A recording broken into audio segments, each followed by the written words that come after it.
Mr. Speaker, obviously the Liberal Party opposes the change we've made, which is to give police a voice in this process. I'm not surprised, Mr. Speaker, given what I'm reading in the Vancouver Sun today, when I read this is how the Liberal Party makes decisions.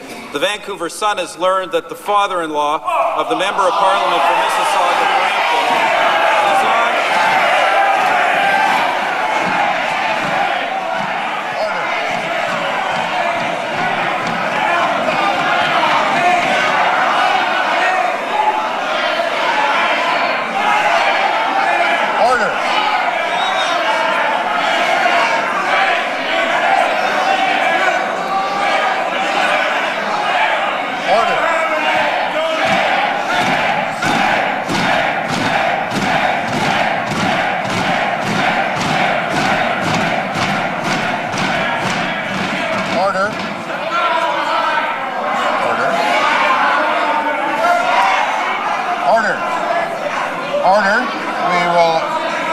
Wasting a lot of time. The Right Honourable Prime Minister has the floor. Order. Mr. Speaker. Order. I'm simply reading what the Vancouver Sun reported.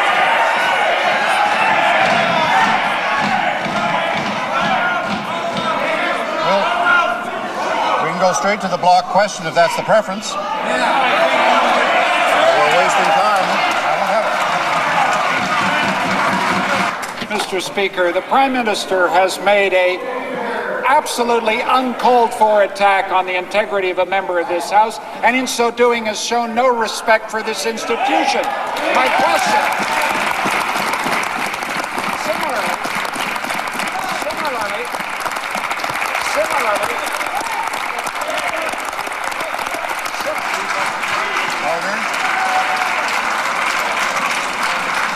the Honourable Member for Etobicoke Lakeshore. Mr. Order. Speaker, similarly, the Minister of Justice appears to show no respect for the institution of the Canadian judiciary. The issue here is whether they are prepared to listen to what the justices and chief justices of this country are saying. Stop this foolish policy and reverse course. Mr. Speaker, since the opposition apparently won't let me read into the record what the Vancouver Sun reported, let me just say this, Mr. Speaker, that it's very clear from the Air India families and I think from the police community and the wider Canadian community that we expect the Air India investigation to go forward. It's an important police investigation, and nothing in the Liberal Party should interfere with that. The Liberal Party was the one that passed these anti-terrorism measures in the first place. Rather than playing partisan games in politics, they should pass it again and allow the police to do their jobs. The insinuation of the Prime Minister that this side of the House would put the public interest of this country does not deserve reply. His insinuations do not deserve reply. I repeat my question. Will the Minister of Justice listen to the Chief Justices of this country, or is he going to get up in this House and say that they're wrong?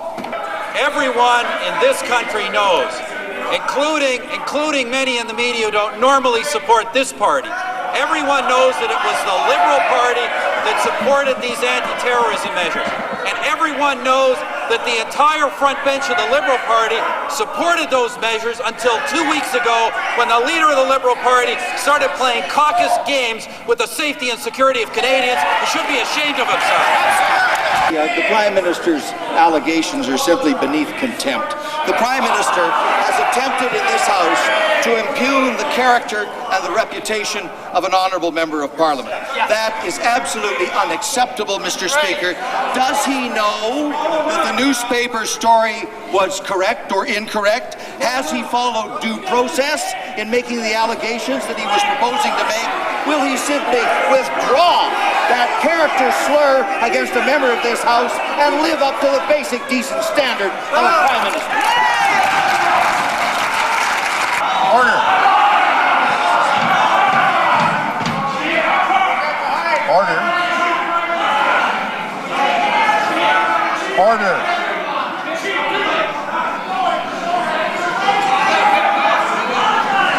Order. The member for Wascana has asked order. we'll have some order, please. We're wasting a great deal of time today. Well, then control yourself. We'll have a little control in here. The Right Honourable Prime Minister has the floor to answer the question asked by the member for Wascana. Order. Speaker, the honourable member in question could take up the facts of the story with Vancouver Sun if he likes. But everybody knows, Mr. Speaker, that the Liberal Party has done a complete flip-flop on an issue that is of vital concern to the safety and security of Canadians without explanation. It's inexcusable, and they should reverse their position and get back to doing the right thing. Mr. Speaker, the Prime Minister has just confirmed that to him, partisan advantage is everything. The truth doesn't matter. It's the allegation that counts. Never mind what the facts are in the final analysis. He's just proved his devious and deceitful behavior, and he doesn't pay any attention to the consequences to any Canadian. Mr. Speaker, will the Prime Minister withdraw those allegations and apologize to this House? The Liberal Party can choose to ignore, if it wants, what's in the newspapers. They can choose to ignore what they want from this party. What they should not ignore, Mr. Speaker, is the fact that even the Air India families say that the position that they are now taking will jeopardize the police investigation into the Air India Terrorism Act. The Liberal Party has no excuse for that position. It's an irresponsible position, and they should change that position. Mr. Speaker, this is not the point. The point is that the Prime Minister tried to tarnish the reputation of a member of this House in a so low manner that I've never seen it in 11 years in this Parliament. The Prime Minister must withdraw and he must apologize. A clear question was asked in this House about unsubstantiated allegations. The House deserves the respect of a clear answer on a question that relates to the integrity of a member. I was in the House. I didn't hear any allegation made. I know there was an effort to read an article. I often hear those done by members on the other side. But the real question is why the member for Etobicoke Lakeshore, with all the things he has said about the dangers of terrorism in this world, and all the positions he's taken, which are far more aggressive than the Anti-Terrorism Act, has now joined his leader in flip-flopping on this issue and wanting to oppose the Anti-Terrorism Act protections that Canadians need to rely on.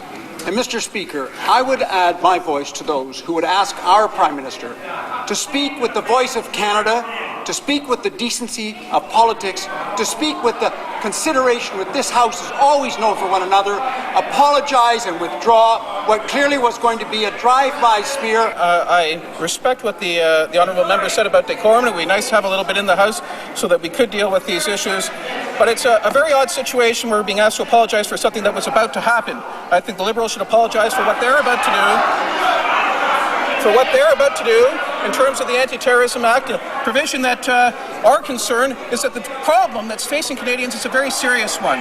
Not a question of games in the House of Commons, not a question of who's calling each other names or that kind of thing, but the question of the security of Canadians. It's a very serious question. It's a very profound question. They may be trying to dodge and divert, but the fundamental issue remains, Mr. Speaker, what I am asking, through you, of the Prime Minister, is to restore the civility of this House, to restore the sense of dignity of politics in our country, to speak for all Canadians and speak for what Canada is about, which is about decency and respect for one another as we seek to resolve essential issues of the day. What we want, Mr. Speaker, is a Prime Minister for Canada, not for partisanship every day in this House, Mr. Speaker.